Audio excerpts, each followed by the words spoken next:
Okay, that's enough from me. Thank you for watching. Do me a favor and interact with the stuff below. My name is Alpha DeWolf, Random Alpha, signing out. Good morning!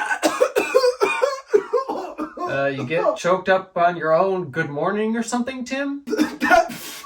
that old phone you're using. Oh, what? This thing? How dare you not use the latest iPhone 14 Pro Max? How dare I use an older iPhone? Well, how dare you ruin your latest iPhones to the point where I feel like I have to use this older iPhone? Oh, we've been improving our iPhones ever since then, thank you very much. I'm sorry, Tim. I beg to differ. In fact, you know what? Despite that your supposed upcoming 15 lineup is going to get USB-C and all that fun stuff, I don't care. You call yourself an Apple enthusiast, and how could you possibly not care? That's a pretty good question, Tim. You know what? Let's find out.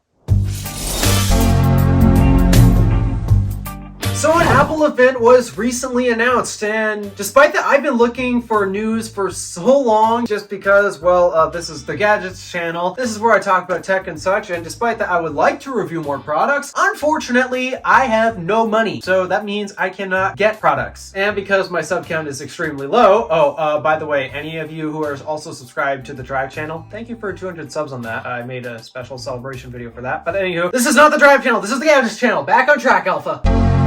I've been waiting for news to report on this channel for so long because I've had almost nothing to talk about. Like, I was scrambling for ideas. The last video that I made wasn't really a gadgets video. It was just a video explaining why I find quality to be more important than quantity in terms of producing videos. And that's not a typical video I would make on this YouTube channel. So you can definitely tell I am scrambling for ideas here. And despite that this Apple event has recently been announced, I am not really excited for any of the stuff that's been leaked or rumored. I mean, the stuff that's been leaked, nothing was really game-changing. Like, something I missed from so many years ago was all the game-changing, like, actual big deal stuff coming to our smartphones or our watches or things like that. Like, genuinely, the last time I was excited for an iPad release was the 2018 iPad Pro. Radical changes. The last time I was excited for an iPhone release was the iPhone XS Max. Obviously, I own this phone. The 11 Pro, okay, I did get a little excited, well, for the numbers on paper of that, but not for the design of that phone. There's a reason why I bought this, despite that the 11 Pro was the latest phone at the time I bought this. And event after event, I continued to actually get less excited for every single new iPhone come out because, well, for one, me being a design fanatic, they have yet to top this design. Oops, somehow I activated 3D Touch on this. That's another reason why they have yet to top this design. This is 3D Touch. This is the last iPhone with 3D Touch. Is the iPhone 15 have it? No, neither the 14s or 13s or 12s or 11s. But yeah, the trend just keeps getting worse and worse for me because ever since they came out with this design, I've been perfectly content. I mean, spec bumps and all that are nice to have, like bigger batteries, better cameras, like I'm not gonna lie. I kind of wish that this did have an ultra-wide lens on it for some occasions I found where it might be useful and all that. But not with the stovetop camera bump design. Oh, it is the worst design I've ever seen Apple come up with. Like, everybody hated the 6 because it looked weird and that's what introduced the camera bump. Yeah, I'm sorry. Every iPhone after that, I think is worse looking than the 6. I think the 6 looks way better than every phone that came after the iPhone XS Max. Okay, but yeah, looks aside, let's talk about some other things aside from just iPhones. Yeah, because you can tell I'm not excited for that stuff. But the thing is, in terms of the other things that they're going to likely release at the event, it's also hard to be excited for those. I mean, Apple Watches, what the heck was Series 8? Seriously, Apple, that's only useful for women, not men. If you were a guy like me, there was no point in buying the Series 8. I mean, crash detection, that's what some people like to tell me the reason why you should buy the Apple Watch Series 8 or the iPhone 14s, why it's a huge reason to buy it. Crash detection. Do you want to know something? My car has crash detection. You've heard of this thing called OnStar? Okay, not everyone drives a GM car like I do, but in case you didn't know this, a lot of other cars out there have systems similar to OnStar, such as Tesla, Toyota. The list really goes on and on. on, but crash detection, it turns out it's not really a new thing. It's been in cars since way longer than that. So yeah, crash detection in the Series 8 along with the temperature sensor, those were the only two changes to the Series 8, both of which were useless for me. And they didn't really improve anything else. Like they claimed that they gave it a new chip and all that, but literally it is just an S6 chip with Sharpie written all over it. I mean, we did get the Apple Watch Ultra, which for those people who buy watches for that type of activity, yeah, makes sense, but it's definitely not my type of watch. And then the SE2 was a nice refresher, really appreciated actually. But that was Series 8. This was last year. What are they gonna do this year? Because from what I'm hearing, there's nothing exciting going on other than, ooh, maybe it's getting a new chip. Though I don't know if they're just going to use the same S6 chip like they did ever since the Series 7. The Series 7 had the same chip as the last Apple Watch, which was the same one in the Series 6. They basically pulled the same chip from the Series 6 but wrote Sharpie on it and branded it S7. Same with the Apple Watch Series 8. They literally pulled the same chip from the Series 7, which was the same chip from the Series 6. So it's essentially a Series 6 with S8 written in Sharpie on it. So yeah. Are they going to do the same with the Series 9? Just give it the S9 chip, but it's really an S6 with Sharpie on it? I don't know. Some leakers claim that the Ultra is going to get a second generation this year, which, I mean, I'm not entirely sure what they're going to do other than maybe a new finish aside from titanium, as in colors, not actual material finish, but okay. I guess that works for some. Other than that, yeah, Apple Watches, not looking too exciting. And then what else? Oh yeah, AirPods. Supposedly they're going to update all the AirPods cases with USB-C. That has been a leak ever since last year or something like that. Kind of exciting. It makes me kind of disappointed that I bought my AirPods Pro when I did, because they were the new AirPods Pro 2 and I needed them because my previous pair of AirPods Pro actually were broken, so I needed new earbuds anyway. But it really would have been nice to have the USB-C charging case, because USB-C is the superior port. I've gone on that a bunch on this channel. It's kind of disappointing to me that I only own 2 devices at the moment with a USB-C port. My iPad Air and my MacBook Pro. The rest, sadly, are all Lightning devices. Both of my iPhones, my XS Max... I did it again! Both of my iPhones, my XS Max and the 13 Pro Max I'm using to record this, both of them are Lightning. Now, I don't charge either devices via that charge port because I wirelessly charge my devices as long as it supports wireless charging, which the only 2 Lightning devices that I have that do not support wireless charging are my AirPods Max, which I use so much. I love the sound of those things. And my Magic Mouse. Yes, I use the Magic Mouse. It is the best mouse for the Mac available. No mouse can beat it. Not even the Logitech MX Master. So the AirPods are supposedly going to get updated cases with USB-C. It's great because that is the port where you should be switching to, and especially since the iPhones, they're finally getting USB-C supposedly. I mean, I really don't want to say confirmed yet because nothing is confirmed until Apple shows us. So far, Apple has shown us nothing, and you could say, well, Apple employees have leaked stuff. No, that's not really Apple corporate showing us that this is what they want to deliver. That's just employees showing what they're working on. Just because they're working on an iPhone with USB-C does not mean they're going to ship it. I'd like to introduce you to the concept of prototyping. While everyone likes to say USB-C confirmed, I don't want to say it's confirmed just yet, because technically, the reason why Apple is only doing it is because the EU is pressuring them to do it, but that doesn't actually take effect till next year, so technically they could get away with doing Lightning again this year. So that's why I'm still being skeptical about the whole USB-C thing, because it's literally become a boy who cried wolf situation.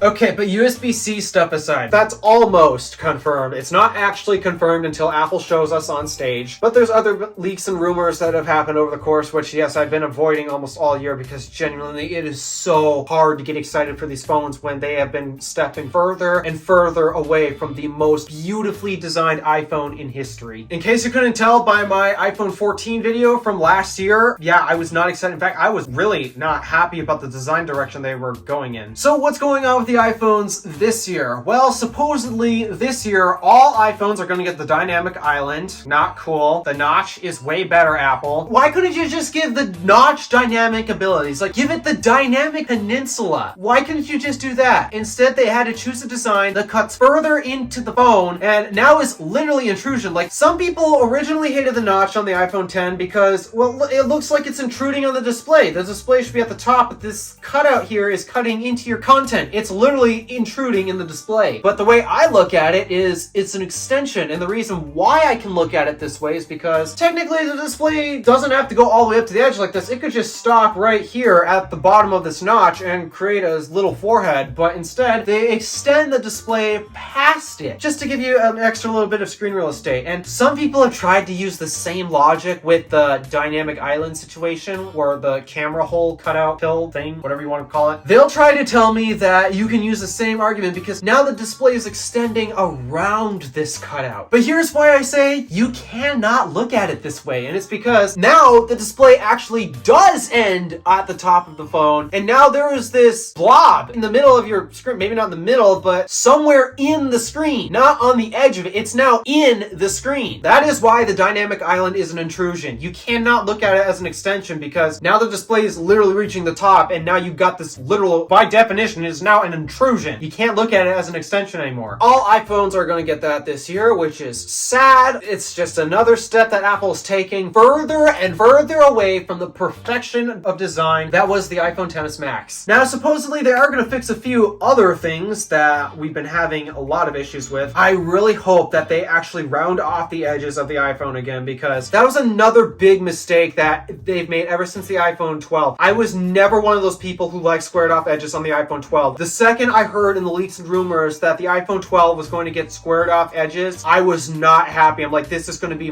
uncomfortable in the hand. People say it looks better. I disagree. I do not like the look of squared off edges. Not only do I not like the look, but also objectively, and this is basically everyone's opinion on this matter, it's more uncomfortable to hold. I have an iPhone 13 Pro Max. I used it for 6 months, and I ended up going back to this thing because it was uncomfortable to hold. Not because of the screen size, but because of the edges being squared off and cutting into your hands. It wasn't great. So I hope this year, it was leaked before, I really hope this year they give us rounded edges back, because clearly this squared off edges thing was a big mistake. It was so uncomfortable. It doesn't look good. And overall, I think Apple just lost with the squared off edges design. It's not working. So please give us back the rounded edges. That is in the leaks and rumors. I just really hope that we see it for real, because again, nothing is confirmed until Apple shows us on stage. They're also getting rid of the ringer switch. That's annoying because that is one of the most common things, but I actually use the ringer switch more than the volume buttons on my iPhone. I know there are people who are like, why do you have sounds play on your iPhone instead just have it on silent all the time? Well, that's because quite often this is on a soft surface, so people will resort to just vibrate only because, well, playing sounds is rude and all that. But oftentimes my iPhone is sitting on a soft surface, be it my bed or a couch, or it's often found on a soft surface. So because of that, I don't hear this thing vibrate, which is why I have sounds turned on a lot. But obviously I often in situations where having sound is not appropriate and it's in my pocket, so I can feel the vibrations. So because of that, I am constantly flipping that switch on and off, and I find it useful. Now they want to replace it with a button, and okay, technically, yeah, you can get away with the same thing with the button, supposedly, except, well, it's nice to be able to just look at the switch and see what position it's in. Is it up? Oh, okay, sounds on. Is it down? Okay, you're on vibrate. You can just tell, you don't have to guess. I do see the benefit, and I do understand it. It's just, the thing is, I'd use the button for the exact same thing that I use the switch for today, and I prefer having a physical switch to do it, not a button. So this is why it miffs me, but I guess it's a win for you guys if you want a button that's remappable for other functions like that. For me, I'd leave it as ringer, but I prefer to have an on-off switch rather than a button. So I lose still. I cannot win with any new iPhone that comes out. Every new iPhone that has come out ever since the XS Max, I just don't want it. And I keep finding more and more reasons as of why I don't want it. And I want this more. Colors were also recently leaked. They're kind of going back towards the 10R color set, except where's product red? And then the Pro Series is also going to get even more boring, because if you know me, I really hate the grayscale, and Apple has always kept their phones as close to the grayscale as possible, and now they're stepping even closer. They're getting rid of gold, which after having a blue iPhone 13 Pro Max for a while, and yeah, I still have it, I'm looking at it right now, I gotta admit, I kind of think the gold looks better. Except, well, they've been screwing up the gold ever since the 13 series, actually. So I'm not impressed with that. And now they're just getting rid of it altogether. It drives me nuts because Apple always plays it safe when it comes to the Pro's color options. And yet gold is one of the best safe colors you can play with. MacBook Air, when that was gold, I loved it. If I were to buy a MacBook Air, I would have bought that gold one. I've been begging Apple so long to make a gold MacBook Pro because it would sell like crazy. I'm sure everyone would want that. Except no, they refuse. And now they got rid of it on the iPhones. Apple, I'm just not impressed. So now they traded it for, oh, you've got to be kidding me, another shade of gray? I miss Johnny Ive. I really, really do. I miss Johnny Ive.